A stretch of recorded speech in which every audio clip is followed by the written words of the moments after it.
Alhamdulillah, salatu wassalamu ala rasulillah wa ala alihi wa sahabihi wa man walahu ba'du.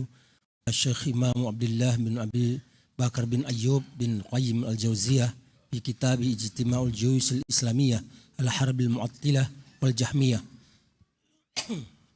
Wa na'taqidu hubba ali Muhammadin sallallahu alaihi wasallam wa alihi wa sallam wa azwajihi wa sairi ashabihi ridwanullahi alaihim wa nazkuru mahasinahum wa nantashiru fadailahum wa nanshiru naam ahsanallahu ilaikum wa nunshiru fadailahum wa numsiku alsinatana wa qulubana anit tatallu'i fima shajara bainahum wa nastaghfirullaha lahum wa natawassalu ila Allah rabbahum bi'itba'ihim wa natawassalu ila Allahi rabbihim biitba'ihim.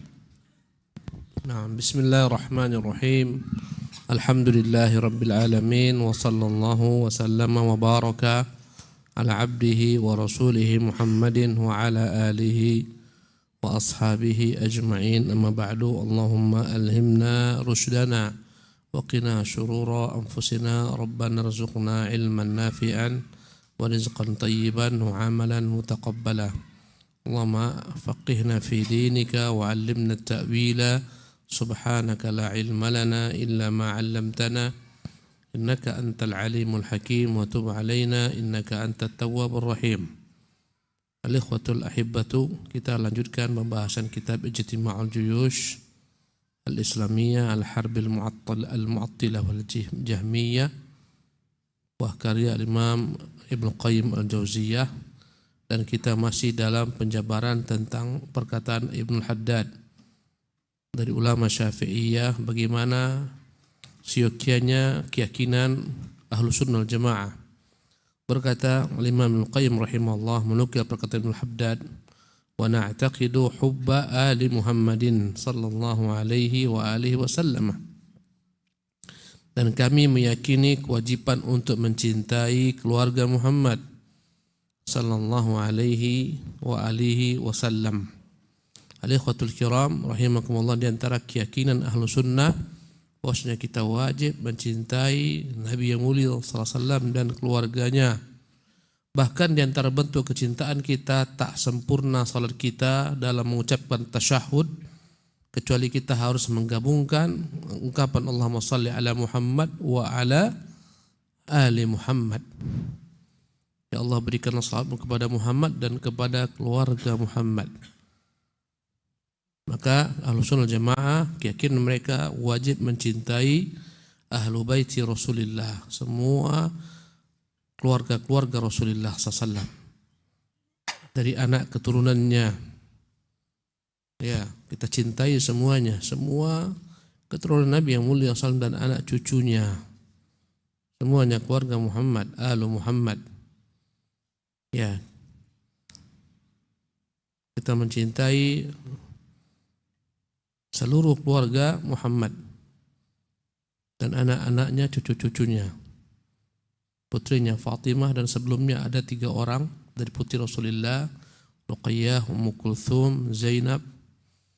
Ya, kita mencintai semuanya dan anak-anak Nabi yang telah wafat ketika kecil seperti Qasim, Al-Qasim, ya, At-Tahir atau At-Tayyib, kemudian Ibrahim. Kita mencintai semua mereka. Ibunda Khadijah. Kita mencintai semua keluarga Muhammad, Ali bin Abi Thalib, kemudian anak cucunya dari keturunan Fatimah, Hasan, Husain, dan ke bawah. Dan dalam mencintai ahlu bait ini terdapat 2 kubu yang sangat bertentangan dengan apa yang diyakini ahlu sunnah jamaah, ahlu sunnah pertengahan. Dan dalam segala hal kita harus pastikan ahlu sunnah pertengahan dalam segala hal. Kata Allah, wa kadzalika ja'alnakum ummatan wasata. Demikianlah kami jadikan kalian sebagai umat yang pertengahan. Umat yang tengah maksudnya adalah umat yang moderat. Tidak al-ghali berlebihan, tidak pula al-jafi dengan merendahkan.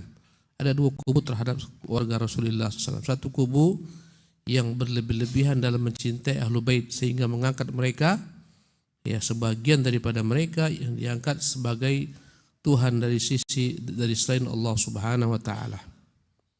Mereka lah kaum Ghulatur Rafidhah yang mempertuhankan Ali bin Abi Thalib, mempertuhankan Husain, ya. Mereka mengatakan Ali adalah jelmaan Tuhan ya dan billah di bumi ini. Demikian juga Husain, Ghulatur Rafidhah. Ya, yang mereka beragama dengan menganggap bahwasanya Tuhan menitis dalam ya sebagian jasad ahlu bait ya dan billah. Ini ghulat, orang ekstrim dalam perkara ini. Ya. Kemudian dari golongan Syiah juga disebut dengan nama Rafidhah. Rafidhah atau disebut dengan nama Itsna Asyariyah, yang mereka meyakini setelah Nabi SAW ada 12 imam yang berhak menjabat sebagai penguasa pengganti Rasulullah. Dan semua dari 12 imam ini ya yang pernah menjadi imam dengan sebenar-benarnya hanya 2 saja, yaitu Imam Ali dan Imam Al-Hasan bin Ali. Hanya 2 yang diakui oleh kaum muslimin. Ya, dan itu pun setelah 3 khulafaur rasyidin. Ahlu sunnah meyakini setelah Nabi ada khalifah yang terbimbing, Abu Bakar, Umar, Utsman, Ali, yang dalam beragama kita wajib mengikuti petunjuk mereka, hidayah mereka. Bagi kaum Rafidhah, 3 yang pertama ini daripada Abu Bakar, Umar, Utsman, mereka adalah orang-orang yang zalim yang merampas hak Ali bin Abi Thalib daripada khilafah. Karena itulah mereka memusuhi semua sahabat Rasulullah SAW yang mendukung perkara ini. Ya, karena itulah menurut Rafidhah, kaum Rafidhah, semua sahabat Nabi itu mereka berkhianat kecuali hanya segelintir orang. Mereka pun berselisih siapa segelintir orang tersebut. Ya, sebagian batasi pada 3 orang, pada 4 orang, pada 7 orang. Selainnya dianggapnya berkhianat ya dan billah. Karena mereka membiarkan kezaliman di hadapan mata mereka. Diambil kekuasaan daripada Ali oleh Abu Bakar, kemudian diambil oleh Umar, diambil oleh Utsman. Ketiga-tiganya zalimun menurut mereka. Mereka beragama dengan mencela para sahabat-sahabat Nabi. Bahkan tak segan-segan mereka mengkafirkan sahabat-sahabat Nabi. Inilah Rafidhah. Disebut dengan nama Rafidhah ya, karena mereka dari kata-kata rafadha, makna rafadha adalah menolak. Sebab mereka disebut Rafidhah menurut sebagian ahli sejarah karena mereka menolak Imam Zaid bin Ali. Ya, Zaid bin Ali bin Husain yang mereka ajak untuk ya menjadi pemimpin mereka dengan syarat dia wajib mencela sahabat-sahabat Rasulullah. Abu Bakar dan Umar. Berkata Zaid, tidak. Abu Bakar dan Umar huma wazira jaddi. Kedua-duanya adalah merupakan menteri bagi kakekku ya Rasulullah SAW. Karena dia tak mau mengikuti gaya beragam mereka, maka mereka pun menolaknya. Sehingga mereka pun disebut dengan nama Rafidhah. Artinya penolak, yang menolak Ali bin Zaid bin Ali bin Husain. Kemudian Zaid ini membuat sendiri kelompok yang disebut dengan nama Zaidiyah. Zaidiyah adalah orang-orang yang mengikuti Zaid bin Ali bin Husain, yang mereka meyakini bahwasanya Ali lebih utama daripada Abu Bakar, Umar, Utsman dan sahabat-sahabat lainnya. Tapi mereka tidak mengkafirkan Abu Bakar dan Umar. Maka mereka lah kelompok ahli bid'ah yang paling sederhana dibandingkan dengan kelompok ahli bid'ah Rafidhah lainnya. Zaidiyah, walaupun mereka demikian tetap dikatakan mereka tersesat karena telah tegak ijma'nya umat mengenai Abu Bakar dan Umar. Ya, telah tegak ijma' mereka yang paling utama. Ada persisihan di sebagian kalangan kaum muslimin dalam mengutamakan Ali dan Utsman. Sebagian mengatakan Ali lebih utama, sebagian mengatakan Utsman lebih utama. Tapi Abu Bakar dan Umar sepakat mereka mengatakan lebih utama adalah kedua-duanya. Ya. Maka Zaidiyah ini dahulu banyak di negeri Yaman dan sampai sekarang masih ada bekas-bekas mereka, masih ada pengikut mereka. Sayangnya sekarang mereka ya terikut-ikut dengan orang-orang yang diberikan bantuan persenjataan oleh kaum Syiah yang disebut dengan nama Houthiyah. Ya, daerah Yaman Utara banyak pengikut-pengikut Zaidiyah yang terpengaruh ikut paham Houthiyah. Ya, Houthiyah ini bagian daripada Rafidhah. Asalnya adalah dia gerakan-gerakan politik, tapi memakai nama agama. Ini yang paling ringan. Jadi ikhwati fillah, sepakat kaum Syiah ini apapun namanya, baik daripada Ghulat, Rafidhah, Itsna Asyariyah atau namanya Ja'fariyah, nisbat pada Ja'far As-Sadiq atau Ismailiyah, apapun kelompok mereka ini, banyak mereka semua sepakat untuk mencela para sahabat. Bahkan sebagian besar mereka mengkafirkan para sahabat Nabi. Dan mereka mengkultuskan Ahlul Bait Rasulullah, bahkan mengangkat mereka lebih daripada sekedar manusia biasa. Ya, di antara i'tiqad Syiah Itsna Asyariyah atau Imamiyah, mereka meyakini wali yang 12 ini tak pernah lupa, mereka tak pernah lalai. Mereka semuanya maksum. Bahkan Khomeini mengatakan taklah ada di alam semesta ini gerakan apapun juga sampai daun-daun yang jatuh berguguran kecuali dengan kehendak imam mereka dan dengan izin imam mereka. Daun jatuh dengan kehendak imam dan dengan izinnya imam. Ya. Dan mereka begitu banyak melakukan kesyirikan. Mereka membuat patung Husain, mereka kultuskan, mereka sembah, mereka puja sebagaimana ahli, ya, ahlu syirik, kaum musyrikin dahulu kala menyembah berhala-berhala. Dan entah dari mana mereka mengambil itulah gambar Husain, entah dari mana. Mereka pun tak yakin itu gambar Husain. Ya, kuburannya mereka kultuskan, ya, kuburan Khomeini mereka kultuskan. Ini kaum Syiah yang berlebihan dalam mencinta Ahlul Bait. Ya. Zahirnya sebenarnya enggak, bahkan mereka melecehkan Ahlul Bait. Melecehkan sebenarnya. Tampaknya mencintai tapi mereka melecehkan. Ya, bertentangan akidah mereka. Mereka mengatakan para imam semuanya maksum, tak pernah salah, tak pernah keliru, tak pernah khilaf, tak pernah lupa. Nabi saja pernah lupa. Nabi lupa salat yang 4 rakaat dibuatnya 2. Para imam mereka tidak pernah lupa. Ya. Mafhum ini begitu fatal.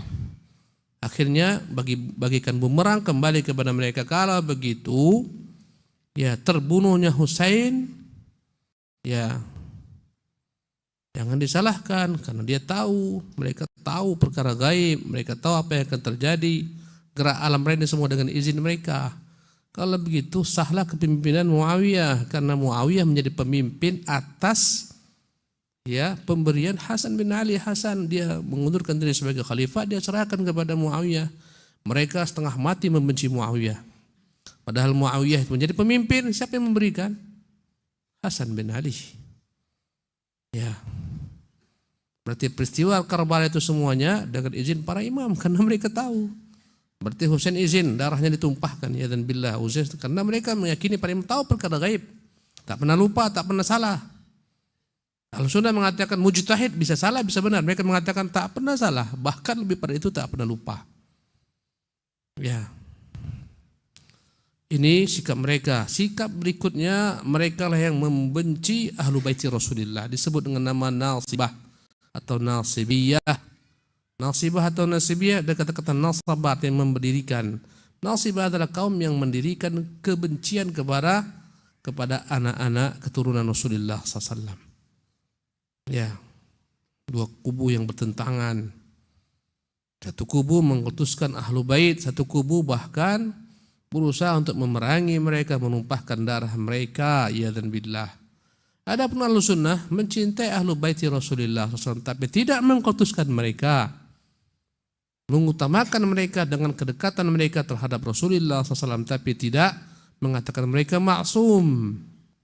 Mereka juga manusia sebagaimana yang lain, bisa salah, bisa khilaf. Mereka juga memiliki sifat-sifat manusia.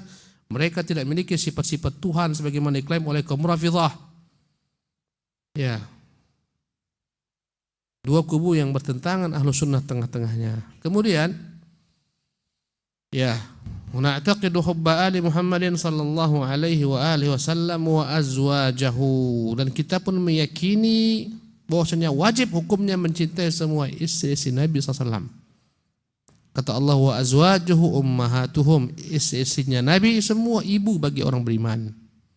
Tapi kau lihatlah bagaimana bencinya kaum Syiah kepada Aisyah radhiyallahu anha. Kadang-kadang dalam acara perayaan mereka, Karbala misalnya, mereka ambil kambing, mereka tuliskan di kulit kambing tersebut Aisyah, mereka kejar, mereka pukuli, mereka lempari, dibuat mereka di tangga-tangga Aisyah, Abu Bakar, Umar agar dipijak-pijak. Ya, ini kaum Rafidhah. Bencinya kepada Aisyah, betapa bencinya kepada Hafsah. Bahkan sampai detik ini kaum Syiah masih menganggap ibunda Aisyah berzina dengan Safwan Mu'attil. Sementara Allah telah menyatakan dalam surat Nur, sucinya ibunda kita daripada apa yang dituduhkan. Mereka masih menganggap ibunda berselingkuh ya dan billah dengan Safwan bin Mu'attil. Karena itulah sebagian daripada ulama mengkafirkan kaum Rafidhah karena mereka mendustakan Quran. Ya. Mendustakan Quranul Karim yang telah membersihkan ibunda Aisyah daripada tuduhan kaum munafikin. Ya.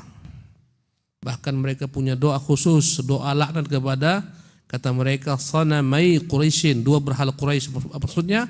Abu Bakar dan Umar, dan kedua putrinya Hafsah dan Aisyah. Adapun kita mencintai semua istri Rasulullah sallallahu alaihi wasallam, dan semua istri Rasulullah adalah bagian daripada Ahlul Bait. Ahlul Bait ada yang berhubungan dengan nasab, ada yang berhubungan dengan zawat pernikahan. Semua istri Rasulullah itu Ahlul Bait bagi Ahlus Sunnah, tidak bagi kaum Syiah. Padahal jelas dalam surat An-Nur banyak kali Allah menyebutkan tentang istri Rasulullah SAW. Allah katakan, innama yuridullah liyudhiba ankumur rijsa ahlul baiti. Sesungguhnya Allah ingin mensucikan kalian wahai ahlul bait. Maksudnya adalah istri Rasulullah SAW. Ya, di antara definisi ahlul bait adalah orang yang mengikuti Nabi SAW dengan sebenar-benar pengikutan, masuk ke dalam ahlul bait meski tak senasab. Karena itulah Nabi mengatakan kepada Salman, kata Nabi, Salmanu minna ahlul bait. Salman itu bagian daripada kita ahlul bait. Padahal Salman bukan dari nasab Arab, dari bangsa Persia. Ya, maka di antara sahabat yang dikutuskan oleh orang-orang Syiah adalah Salman. Kenapa? Karena ada label Al-Farisi dari Persia. Dan Syiah adalah agama yang begitu kuat hubungannya dengan Persia. Agama kaum Majusi. Begitu banyaknya antara kaum Majusi dengan orang-orang Rafidhah kesamaan. Bahkan Syiah itu muncul adalah merupakan dampak daripada gemesnya mereka, bencinya mereka tatkala kaum muslimin pada masa Umar berhasil menumbangkan dinasti Persia. Karena itulah kalau muncul pertanyaan, kenapa mereka mengutamakan Husain bukan Ali? Padahal sepakat Ahlus Sunnah, Hasan lebih utama daripada Ali. Bahkan Nabi mengatakan Hasan sayyidu syababi ahli jannah. Hasan adalah merupakan pemimpin dari seluruh pemuda-pemuda di surga. Hasan masuk ke dalam rombongan Khulafaur Rasyidin dengan nas hadis. Mengapa mereka lebih mengutamakan Husain? Jawabannya, Husain istrinya dari Persia. Ya, putri daripada Yazdajrid yang dinikahi oleh Husain setelah dimerdekakan. Ini punya usul dari Persia, punya asal dari Persia. Karena itulah mereka mengutamakan Husain. Dan imam mereka semuanya setelah Husain jatuh kepada anak-anak Husain. Anak Hasan kemana? Tak ada. Subhanallah. Makanya kaum Syiah mengatakan yang menjadi Imam Mahdi nanti adalah keturunan Husain. Sementara kita Ahlussunnah mengatakan menjadi Imam Mahdi adalah keturunan daripada Hasan bin Ali. Dengan hadis-hadis yang sahih.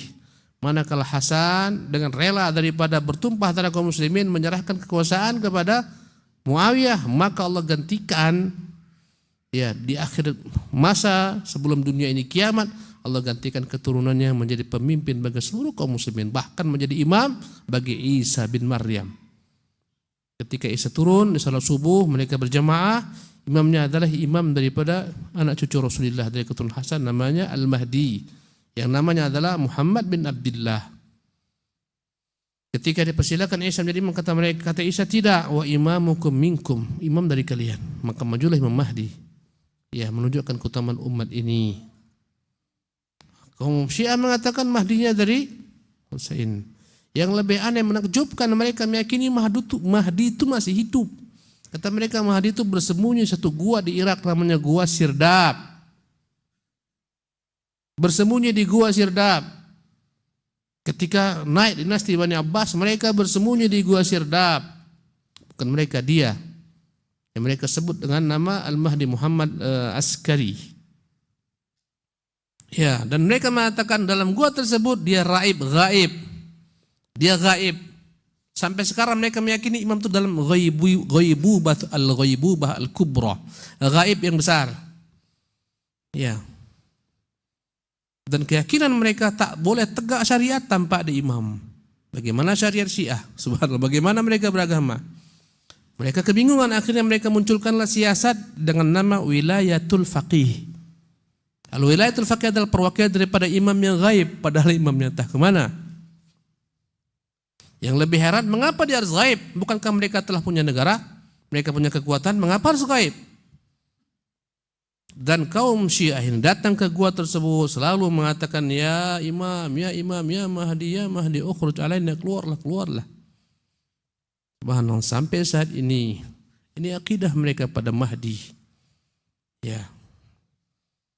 Jadi kita kembali kepada mazhab yang kita yakini wajib mencintai seluruh istri Rasulullah, mereka ibu ibunda kita semua. Dengan nas Quran, wa azwajuhum ummatuhum. Sisinya adalah merupakan ibu bagi mereka. Karena itulah tak mungkin kita bisa bersatu dengan Syiah. Kenapa? Mereka mencela ibunda kita. Bila mana ada orang mencela ibumu, mengatakan ibumu penzina, mungkinkah kau bisa rapat dengannya, berhubungan, menjadi teman dekat? Tak masuk akal. Maka ini menunjukkan jeleknya sebagian daripada kelompok-kelompok sebagaimana tersebar dari kelompok ikhwan muslimin yang mereka berupaya untuk menyatukan Syiah dengan Ahlussunnah. Mereka sebut takrib baina Ahlussunnah, baina Syiah wa Ahlussunnah. Mereka buat kantor, mereka buat macam-macam. Ini sama dengan menggabungkan antara air dan minyak. Ya. Dimanapun ada negeri, mereka punya kekuasaan, mereka punya pengaruh, akan kacau balau. Lihatlah kacau balaunya, ya, negeri mana? Negeri, lihatlah bagaimana kacaunya negeri, misalnya Yaman. Dia siapa di belakang mereka? Ya, Bahrain, mereka mau kacau juga. Karena banyak jumlah mereka di sana. Lihatlah Lebanon, Hizbullah. Yang mereka beri senjata yang lebih layak disebut dengan nama Hizbullah. Tentaranya Lattah, bukan Hizbullah. Bagaimana mereka membuat kekacauan. Ya. Dan mereka ini adalah merupakan sekutunya kaum kufar dan musyrikin untuk melemahkan Islam. Jatuhnya dinasti Bani Abbas di tangan mereka. Ya. Gara-gara mereka diangkat menjadi menteri pertahanan, ya mereka lah yang bekerja melemahkan kekuasaan Islam. Mereka pecat para tentara kaum muslimin dari jumlahnya yang ratusan ribu menjadi sekian ribu saja. Dan mereka subhanallah tak diberikan gaji sehingga para tentara mengemis di mana-mana. Mereka yang masukkan Hulaku dan sebelumnya kakeknya Genghis Khan untuk menguasai negeri kaum muslimin. Ya. Mereka sarankan khalifah untuk menyerahkan kekuasaan agar dia aman.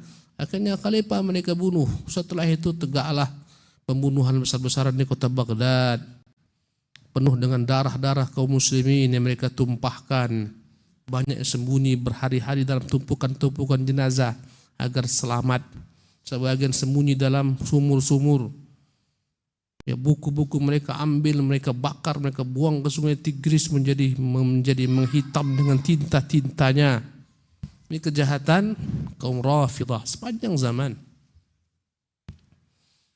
Ya, pernah bahkan mereka membunuhi para jemaah haji, bahkan mereka pernah mencuri Hajar al-Aswad, mereka bawa ke negeri mereka.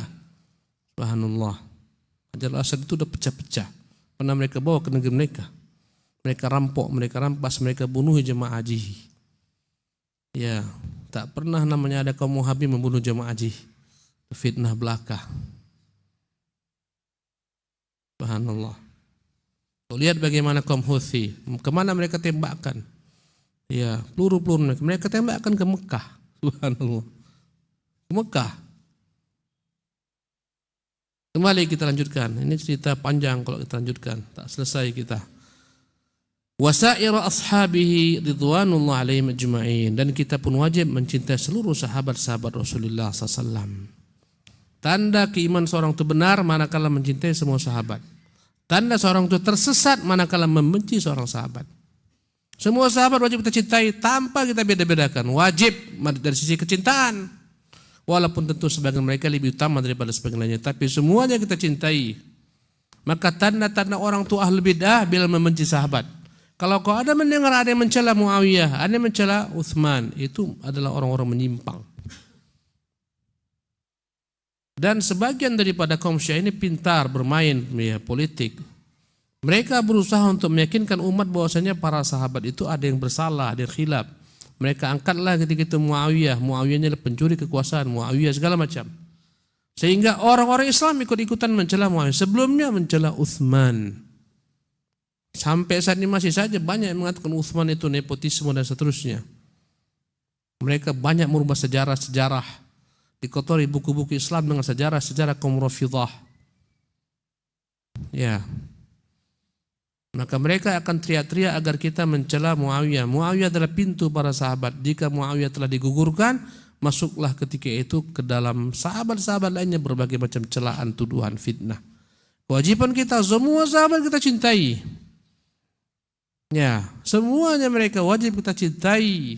Karena Allah mencintai mereka dan Allah meridhai mereka. Ya, kata Allah, wasabiqunal awwaluna minal muhajirin wal ansar. Dan sahabat-sahabat terdahulu dari golongan muhajirin dan ansar, walladzina taba'uhum bi ihsan. Dan orang yang mengikuti mereka dengan kebaikan, radhiyallahu anhum, Allah meridhai mereka. Wa radu anhu, dan mereka pun ridha kepada Allah. Wa a'adda lahum jannatin tajri min tahtil anhar. Allah siapkan untuk mereka surga mengalir di bawahnya sungai-sungai. Dengan nas ayat ini semua sahabat dijamin Allah baginya surga. Allah meridhai mereka. Muhajirin Ansar dan semua yang mengikuti mereka dengan kebaikan mereka bi ihsan, Allah meridhai mereka. Ya. Sahabat yang baiat Nabi dalam baiatul Ridwan, jumlah mereka 1.400 orang. Kata Allah, laqad radiyallahu 'anil mu'minina alladziina yubayyi'unaka tahta syajarah. Allah telah meridhai orang-orang beriman yang membaiatmu di bawah pohon kayu. Subhanallah. Banyak sekali kutaban para sahabat. Allah yang memberikan rekomendasi dan Nabi yang memberikan rekomendasi. Ya, oleh karena itulah mencintai mereka iman, membenci mereka munafik. Ya, siapa yang benci sahabat munafik. Bukan seorang mukmin sejati, itu orang munafik. Kemudian wa nadhkuru mahasinahum, kita harus senantiasa menyebutkan keutamaan mereka, kebaikan mereka. Wa nunshiru fadhailahum, kita ceritakan bagaimana berbagai macam bentuk keistimewaan mereka kepada umat. Ini yang kita sebarkan kepada umat, kebaikan mereka. Jadi Ustaz, apakah mereka tak pernah masalah? Mereka juga manusia yang khilaf.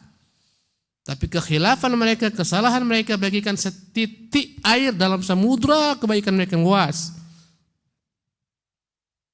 Ada celaan-celaan kepada sebagian sahabat.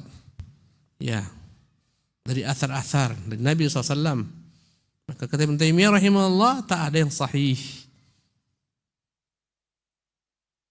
Kalaupun sebagian itu benar, maka telah ditafsirkan Nabi. Semua sahabat, semua yang dahulu pernah, ya Allah, kucela, jadikanlah itu semua sebagai rahmat bagi mereka. Nabi mendoakan para sahabat yang pernah dia celah. Ya, dan kebanyakan riwayat tersebut tidak sahih. Kalaupun sahih, tidak pada tempatnya. Kalaupun dianggap pada tempatnya, maka keburukan mereka itu tak sebanding dengan samudra kebaikan mereka. Mereka membuka negeri-negeri, ya, ajam, sehingga berbondong-bondong orang masuk Islam. Ya. Kata Nabi, idza balagal ma'u qullataini lam yahmil khubuth. Air kalau sudah lewat 2 kullah, maka dianggap sudah tak ada lagi najisnya. Ini bukan 2 kullah, samudra. Ya. Jadi kita harus dan wajib meyakini keutamaan mereka, menyebutkan mereka dengan kebaikan, siapapun di antara mereka. Wa numsiku alsinatana wa qulubana Wajib kita menahan lisan kita, menahan hati kita anit tatallu'i fi ma syajara bainahum, untuk mengorek-ngorek apa yang terjadi di antara mereka berupa perselisihan. Ada perang Siffin, ada perang Jamal. Jadi perselisihan di antara sebagian sahabat sehingga tertumpahlah ketika itu darah, terjadi peperangan. Kewajiban kita diam. Kita meyakini semua sahabat tidaklah maksum. Mereka adalah orang-orang yang berijtihad. Kita meyakini para sahabat itu berijtihad. Walaupun ijtihadnya sampai kepada tingkat peperangan. Ali berijtihad, Muawiyah berijtihad, Az-Zubair, Talha, Ibunda Aisyah semua berijtihad. Kita meyakini antara mereka ada yang lebih dekat kepada kebenaran. Dan kita meyakini setiap mereka dapat pahala dengan ijtihadnya antara 1 dan 2. Kalau mereka salah ijtihadnya dapat 1 pahala. Kalau mereka benar ijtihadnya dapat 2 pahala. Di mana celah mereka? Mereka berijtihad. Kenapa terjadi perang Siffin? Semuanya pertama dengan takdir Allah SWT. Yang kedua, ya dengan ijtihad antara mereka dan adanya orang-orang yang ingin senantiasa membuat kekacauan, provokator yang disebut dengan nama As-Sabaiyah. Mengikut Abdullah bin Saba yang selalu membuat kerisuhan. Kenapa terbunuh Utsman? Fitnah yang disebabkan oleh kaum Sabaiyah. Abdullah bin Saba, seorang Yahudi dari Yaman yang berpura-pura masuk Islam. Dia yang menyebutkan berbagai macam bentuk celaan, kemudian fitnah terhadap para sahabat-sahabat Rasulullah sallallahu alaihi wasallam. Dialah yang mengangkat Ali dan Ahlul Bait ya, pada tingkat yang gulu berlebih-lebihan. Ya. Tertumpahnya darah Utsman disebabkan karena banyaknya provokator ini. Mereka lah yang tak ingin aman dan damai, sehingga pecahlah perang Jamal dan perang Siffin. Kalau mereka tak buat kekacauan, mereka akan segera dieksekusi, mereka akan ditangkap. Mereka tahu, ya, persatuan akan membuat mereka tersingkap aibnya, karena itulah mereka tak ingin bersatu. Kalau kita tilik bagaimana terjadinya perangan Siffin, semua mereka sudah ingin sepakat, gencatan senjata tiba-tiba dirusak oleh orang-orang yang ingin membuat kekacauan ini. Ya. Jadi wajib bagi kita untuk menahan lidah, ya, untuk tidak memberikan celaan apapun kepada mereka, dan menahan hati untuk tidak membenci salah seorang daripada mereka. Ya, subhanallah. Ketika terbunuh Talha, ketika terbunuh Az-Zubair, Ali melihat mereka, dia menangis. Dia mengatakan ikhwa wa naza'na. Dia bacakan ayat dalam Al-Quran. Wa naza'na ma fi sudurhim min ghillin. Kami akan cabut dalam dada mereka nanti di surga segala macam bentuk kebencian. Ya, ikhwanan ala sururil mutaqabilin. Mereka akan bersaudara, mereka akan berhadap-hadapan, berdiskusi, berbincang-bincang di surga di atas dipan-dipan mereka. Subhanallah. Wa nastaghfirullah lahum, dan kita selalu memohonkan kepada Allah agar Allah mengampuni mereka, dan Allah berjanji mengampuni mereka. Wa natawassalu ilallahi rabbihim bittiba'ihim, dan kita berperantara kepada Allah Tuhan mereka dengan mengikuti mereka. Inilah yang dibolehkan, berperantara dengan amal saleh. Mengikuti sahabat itu amal saleh. Karena itulah kita berperantara dengan amal kita untuk mengikuti mereka agar Allah meridhai kita. Bukan berperantara dengan nama-nama mereka atau zat mereka sebagaimana yang termuat dalam salawat apa? Salawat Badar. Ya, tawassalna bi bismillah wa bil hadi Rasulillah wa bi kulli mujahidin fillah bi ahli badri. Allah, ini syahadat, ini tawasul yang tak memiliki landasan dasar yang sahih alias bidah. Kita bertawasul dengan ittiba kita, mengikuti jalan mereka, bukan dengan zat mereka. Kenapa demikian? Karena Nabi tak pernah contohkan. Yang contohkan adalah bertawasul dengan amal saleh, dan mengikuti mereka adalah bagian daripada amal saleh. Inilah yang wajib kita yakini tentang para sahabat-sahabat Nabi. Naam, tafadhal. Berapa sisa waktu kita? 3 menit lagi? 7, tafadhal. Wa narul jihada wal jama'ata madiyan ila yaumil qiyamah was sam'a wat ta'ata liulatil amri minal muslimin wajibun fi ta'atillah ta'ala duna ma'siyatih la yajuzul khuruju alaihim walal mufaraqatu lahum wala nukaffiru.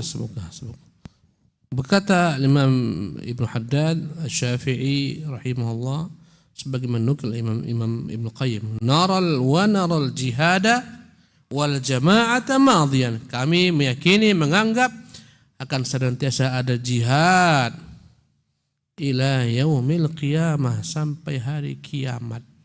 Tapi jihad ini akan ada manakala kaum muslimin memang siap berjihad. Dan takkan pernah mereka dapat berjihad, siap berjihad, kecuali mereka harus terlebih dahulu perbaiki diri mereka. Ketika itulah Allah akan menjadikan mereka sebagai pemimpin bagi semua umat. Bagaimana umat Islam menjadi pemimpin bagi kaum yang lain sementara mereka berlepotan dengan berbagai macam kelemahan, aib, celah. Ya. Oleh karena itulah jangankan bicara untuk jihad. Kau lihat bagaimana kehinaan yang ditimpakan Allah kepada kaum muslimin di mana-mana. Ya, kenapa? Karena mereka memang tidak siap menjadi umat yang memimpin dunia. Karena banyaknya celah mereka, aibnya mereka.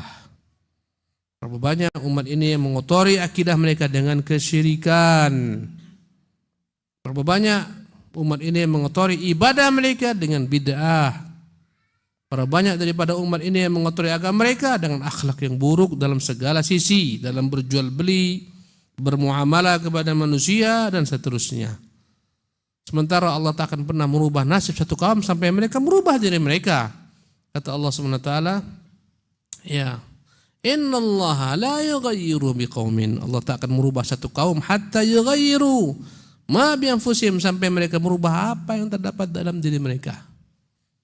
Ya, manakala mereka melupakan Allah SWT, melupakan syariatnya, melupakan perintahnya, Allah akan melupakan mereka. Nasullaha fanasiyahum. Mereka lupa Allah, Allah lupa kepada mereka, Allah tinggalkan mereka. Ya, karena itulah Allah timpakan kepada mereka berbagai macam azab di dunia ini supaya mereka cepat kembali kepada Allah. Wala nudhiqannahum minal adzabil adna dunal adzabil akbar la'allahum yarji'un. Kami pasti timpakan kepada mereka azab di dunia ini, azab yang kecil sebelum datang azab yang besar, agar mereka mau kembali. Jelas nas hadis Nabi SAW. Kata Nabi, idza tabaya'tum bil inah. Kalau kalian berjual beli dengan sistem riba, inah sistem riba. Ya. Idza tabaya'tum bil inah, kalau kalian bertransaksi dalam jual beli dengan sistem riba. Ya, kemudian kata Nabi SAW, wattaba'tum adnabal baqar. Kalian sibuk dengan dunia, disimbolkan dengan mengikuti ekor sapi. Waraditum bizara, kalian sibuk dengan sawo ladang, kalian rela dengan sawo ladang. Sapi dan sawo ladang adalah merupakan harta benda yang begitu mahal pada masanya. Dan sampai sekarang tanah merupakan hal yang mahal, investasi yang besar. Sawo ladang, ya. Kata Rasulullah, kalau kalian sudah bertransaksi dalam bab jual beli dengan riba, kalian sudah terlampau gila dengan dunia, sehingga kalian sibuk mengikuti ekor-ekor sapi, kalian ridha dengan segala macam sawah dan ladang kalian. Ya, yang ketiga, wa taraktumul jihada. Ya, akhirnya kalian tinggalkan jihad. Mengapa ditinggalkan jihad? Karena sibuk dengan dunia. Cinta kepada dunia. Orang yang cinta dunia takut mati. Takut dia tinggalkan harta bendanya. Ya, wa taraktumul jihad, kan tinggalkan jihad. Ya. Mengapa ditinggalkan jihad? Karena gila dengan dunia. Di antara sebab gila dengan dunia, mereka halalkan segala macam cara. Riba pun mereka halalkan. Apa kata Nabi? Sallallahu alaikum dhullan. Allah akan timpakan kepada kalian kehinaan. La yanzi'uhu ankum. Tidak akan dicabut dari kalian kehinaan tersebut. Sampai kapan? Hatta tarji'u ila dinikum, sampai kalian kembali kepada agama kalian. Pertanyaannya, sudahkah kaum muslimin kembali kepada agamanya? Berapa persen yang kembali kepada agama dalam segala bab kehidupan? Ya, berapa persen yang mengerjakan satu perintah Allah saja, salat contohnya? Berapa persen dari sekian miliar jumlah kaum muslimin? Berapa persen yang mengerjakan salat dari seluruh kaum muslimin? Berapa persen yang salatnya di masjid berjemaah di antara seluruh kaum muslimin? Berapa persen salatnya sesuai dengan sunnah Rasulullah SAW? Ya, Allahu Akbar. Maka umat yang hayya 'alas shalah saja tak benar, bagaimana akan dapat seruan hayya 'alal falah, mari kepada keberuntungan. Oleh karena itulah ikhwati fillah, banyak kelompok-kelompok itu ingin supaya kembali kepada ajaran Islam tapi tak tahu jalan. Ada yang melalui inqilab damawi, oposisi, penggulingan, revolusi. Ya. Apakah akan membuahkan hasil? Tak ada hasilnya. Ada yang menganggap jalannya adalah kekuasaan, kursi di parlemen, jadi anggota dan bagian daripada penguasa. Berlomba-lombalah mereka meraih kursi. Ya, ada yang melalui jalan sibuk memperbaiki hati, memperbaiki akhlak, tapi tak betul dengan yang namanya akidah dan semacamnya. Ya, mereka buat berbagai macam cara beribadah sendiri. Banyak mereka membuat macam-macam jalan sendiri. Ya, tapi semuanya tak membuahkan hasil. Karena jalan ini akan membuahkan hasil manakala kita mengikuti sebab jayanya umat terdahulu. Tak bisa dikarang-karang. Berkata Imam Malik, lan yusliha amra hadhil ummah illa bima aslaha awwalaha. Tak akan mungkin kembali berjaya umat ini kecuali dengan apa yang pernah membuat berjaya umat terdahulu. Yang membuat mereka berjaya apa? Ikhlas. Jauh daripada kesyirikan, mutabah. Jauh daripada bid'ah. Ini penyakit begitu mengurat mengakar di negeri-negeri kaum muslimin. Penyakit kesyirikan, penyakit bid'ah luar biasa. Subhanallah. Ya, kesyirikan itu menggugat hak Allah Subhanahu wa taala. Bid'ah menggugat hak Nabi SAW sebagai sahibus syariah. Yang menjalankan syariah. Habislah ketika itu. Allahu Akbar. Keperhatikan, mana lebih banyak ahlu sunnahkah daripada kelompok-kelompok yang menyempal? Jawabannya kelompok yang menyempal. Dalam Islam macam-macam. Baik kelompok-kelompok yang dikatakan dari dalam Islam sendiri seperti kaum Khawarij, kaum Rawafid, Syiah dan kaum Sufiyah, maupun dari luar Islam yang menjajah kaum muslimin ideologinya. Ya, baik berupa komunisme, sosialisme, ya, macam-macam. Ya. Sekarang liberalisme yang disuntikkan ke tengah-tengah kaum muslimin, pluralisme, macam-macam. Ini semuanya yang membuat umat ini jauh daripada kejayaan. Ya, oleh karena itulah kami mengatakan, yang kata Rasulullah SAW, sallallahu alaikum dhullan, Allah akan berikan kepada kalian kehinaan, la yanzi'u ankum, tidak akan dicabut dari kalian, hatta tarji'u ila dinikum, sampai kalian kembali kepada jalan kalian, kepada agama kalian. Mau kejayaan, tak ada jalan kecuali kembali kepada agama ini. Bagaimana kita berakan benar? Ya, bukan dengan slogan-slogan khilafah, khilafah, khilafah, khilafah. Islam, Islam, tapi tak tahu apa itu Islam. Ya, sibuk kemana-mana meneriakkan yel-yel Islam, Islam, sholat jamaah pun tidak. Masjid pun mereka lewati saja. Ya, subhanallah. Al-ikhwatu fillah rahimakumullah. Demikianlah kajian kita malam hari ini. Kita padakan sampai di sini. Kita belum selesai pembahasan ini. Insyaallah nanti kita lanjutkan di kesempatan yang akan datang. Subhanakallah bihamdik, asyhadu an la ilaha illa anta, astaghfiruka wa atubu ilaik.